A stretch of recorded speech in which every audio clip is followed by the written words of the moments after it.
S welcome to R ಮಲ್ನಾಡ್ಗೆ ನಿಮ್ಮೆಲ್ಲರಿಗೂ ಸ್ವಾಗತ. ಒಂದೇ ಥರ ರೆಸಿಪಿ ತೋರಿಸ್ತಾ ಇದ್ರೆ ಚೆನ್ನಾಗಿರುತ್ತಾ? ನಾವು ನಾನ್ ವೆಜ್ ಕೂಡ ತಿನ್ನೋದ್ರಿಂದ ನಾನ್ ವೆಜ್ ರೆಸಿಪಿ ಕೂಡ ಇದರಲ್ಲಿ ಮಿಕ್ಸ್ ಆದರೆ ಚೆನ್ನಾಗಿರುತ್ತೆ ಅಲ್ವಾ? ಹಾಗಾಗಿ ನಾನ್ ವೆಜ್ ಪ್ರಿಯರಿಗೋಸ್ಕರ ಈ ರೆಸಿಪಿನ ನಾನು ತೋರಿಸ್ತಾ ಇದ್ದೀನಿ.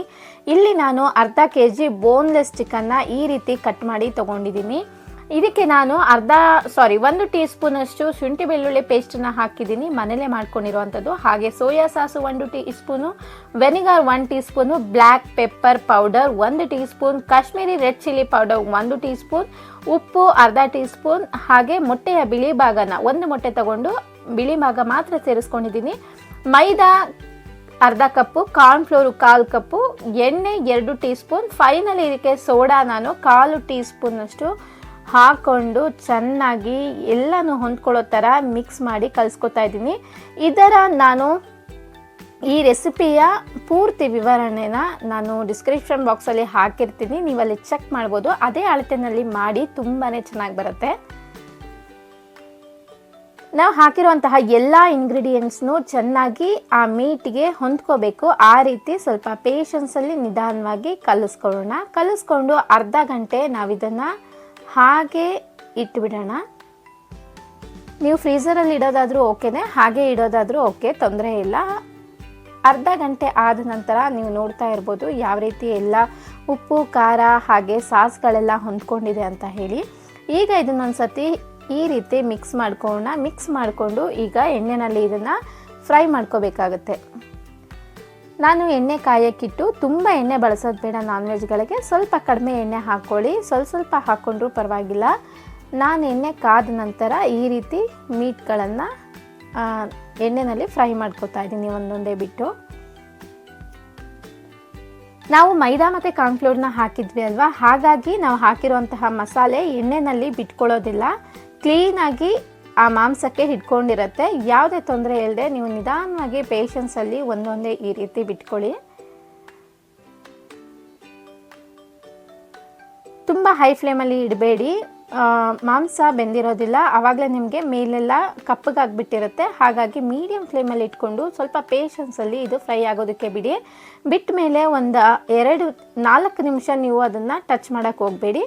ಆ ನಂತರ ನೀವು ಈ ಥರ ಸ್ಪಾಚುಲಾ ಸಹಾಯದಿಂದ ಮೇಲ್ ಮಾತ್ರ ಹಾಗೆ ಲೈಟಾಗಿ ಅದನ್ನು ತಿರುವಾಕಿ, ನೀವು ಹಾಕಿರುವಂತಹ ಖಾರ ಯಾವುದು ಬಿಟ್ಕೊಂಡಿರೋದಿಲ್ಲ.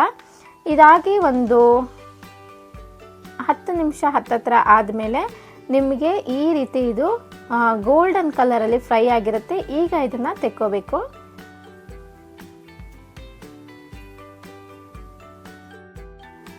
ಈಗ ಇದಕ್ಕೆ ಒಂದು ಸಾಸ್ನ ರೆಡಿ ಮಾಡ್ಕೊಬೇಕು. ಅದಕ್ಕೆ ನಾನಿಲ್ಲಿ ಅರ್ಧ ಕಪ್ಪು ನೀರನ್ನ ಹಾಕ್ಕೊಂಡು ಅದಕ್ಕೆ 2 ಟೀ ಸ್ಪೂನ್ ಅಷ್ಟು ಕಾರ್ನ್ಫ್ಲೋರ್ನ ಹಾಕೋತಾ ಇದ್ದೀನಿ. ಈಗ ಬೀಟರ್ನ ಸಹಾಯದಿಂದ ನಾನು ಈ ಕಾರ್ನ್ಫ್ಲೋರ್ನ ನೀರಲ್ಲಿ ಮಿಕ್ಸ್ ಮಾಡ್ಕೊತಾ ಇದ್ದೀನಿ, ಗಂಟಿಲ್ದಂಗೆ ಇದನ್ನು ಚೆನ್ನಾಗಿ ಮಿಕ್ಸ್ ಮಾಡ್ಕೊಬೇಕು. ಆನಂತರ ಇದಕ್ಕೆ 1 ಟೀ ಸ್ಪೂನ್ ಸೋಯಾ ಸಾಸನ್ನು ಹಾಕಿ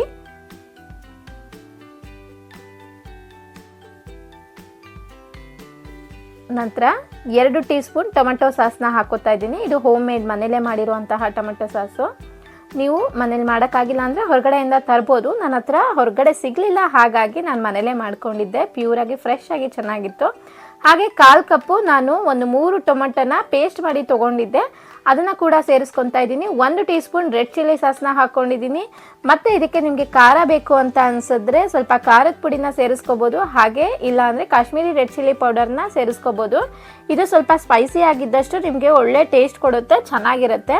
ಹಾಗಾಗಿ ಸ್ವಲ್ಪ ಖಾರನ ಸೇರಿಸ್ಕೊಳ್ಳಿ.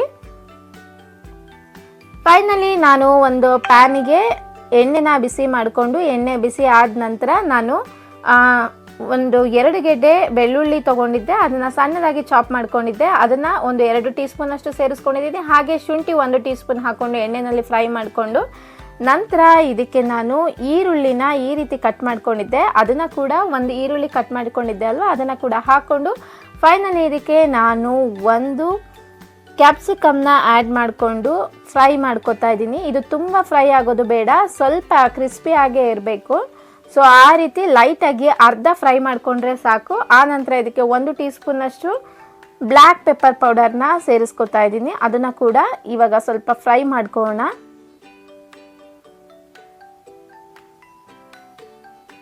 ನೆನಪಿರಲಿ, ಎಲ್ಲನೂ ಕೂಡ ಮೀಡಿಯಮ್ ಫ್ಲೇಮಲ್ಲಿ ಅಥವಾ ಲೋ ಫ್ಲೇಮಲ್ಲೇ ಇದನ್ನು ಫ್ರೈ ಮಾಡಬೇಕಾಗುತ್ತೆ. ಯಾವುದನ್ನು ಹೈ ಫ್ಲೇಮಲ್ಲಿ ಇಟ್ಕೊಳ್ಬಾರ್ದು. ಹಾಗೆ ನಾವು ರೆಡಿ ಮಾಡ್ಕೊಂಡಿದ್ವಲ್ಲ ಸಾಸು, ಅದನ್ನು ಕೂಡ ಇದಕ್ಕೆ ಆ್ಯಡ್ ಮಾಡಿಕೊಂಡು ಈಗ ಸ್ವಲ್ಪ ಹೊತ್ತು ಇದನ್ನು ಬೇಯಿಸ್ಕೊಳ್ಳೋಣ. ಇದಕ್ಕೆ ಕಾರ್ನ್ಫ್ಲೋರ್ ಆ್ಯಡ್ ಮಾಡಿರೋದ್ರಿಂದ ಇದು ಸ್ವಲ್ಪ ಕುದೀತಾ ಕುದೀತಾ ತಿಕ್ಕಾಗುತ್ತೆ ಕನ್ಸಿಸ್ಟೆನ್ಸಿ. ಆಗ ಇದಕ್ಕೆ ನಾವು ಫ್ರೈ ಮಾಡ್ಕೊಂಡಿರೋಂತಹ ಚಿಕನ್ನ ಆ್ಯಡ್ ಮಾಡಿದ್ರೆ ಫೈನಲಿ ನಮ್ಮ ಡ್ರ್ಯಾಗನ್ ಚಿಕನ್ ಮಂಚೂರಿಯನ್ ರೆಡಿ ಆಗುತ್ತೆ.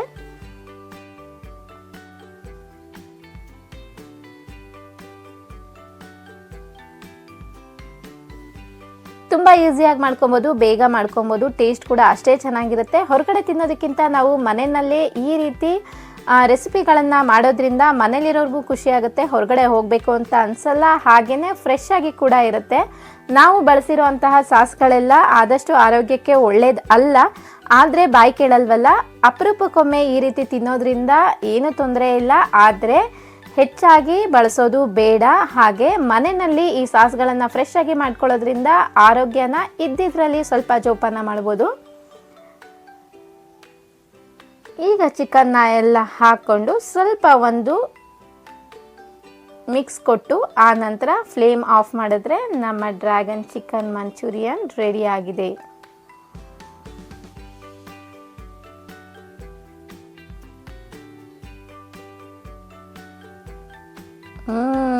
ಯಮ್ಮಿ ಸ್ಪೈಸಿ ಸೂಪರ್ ಆಗಿದೆ. ಖಂಡಿತವಾಗ್ಲೂ ನೀವು ಒಮ್ಮೆ ಮನೆಯಲ್ಲಿ ಇಷ್ಟೇ ಈಸಿಯಾಗಿ ಇಷ್ಟೇ ಬೇಗ ಅದ್ಭುತವಾಗಿ ಟ್ರೈ ಮಾಡಿ ಅಂತ ಹೇಳ್ತಾ ಇವತ್ತಿನ ರೆಸಿಪಿನ ನಾನು ಮುಗಿಸ್ತಾ ಇದ್ದೀನಿ. ಮತ್ತೊಂದು ರೆಸಿಪಿ ಜೊತೆ ಮತ್ತೆ ಸಿಗ್ತೀನಿ. ಅಲ್ಲಿವರೆಗೂ ಟಾಟಾ ಬಾಯ್, ಟೇಕ್ ಕೇರ್. ನಿಮ್ಮ ಫ್ಯಾಮಿಲಿ ಮೆಂಬರ್ಸ್ ಜೊತೆ ಡ್ರ್ಯಾಗನ್ ಚಿಕನ್ ಫ್ರೈನ ಮಾಡಿ ತಿಂತಾ ಎಂಜಾಯ್ ಮಾಡ್ತಾ ಇರಿ.